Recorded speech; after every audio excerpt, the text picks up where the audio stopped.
Let's look at how to merge cells in Google Sheets.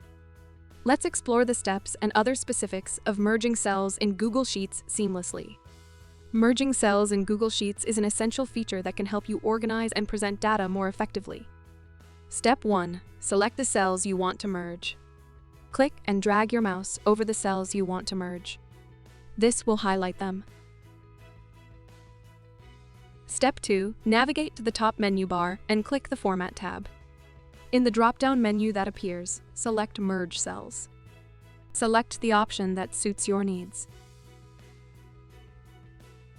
The cells will be merged according to the option you choose. The merged cell will display the content of the top left cell in the selection. After merging, you can adjust the text alignment within the merged cell for better presentation. Thanks for watching. Subscribe for more Google Workspace productivity tips or visit workspacetips.io.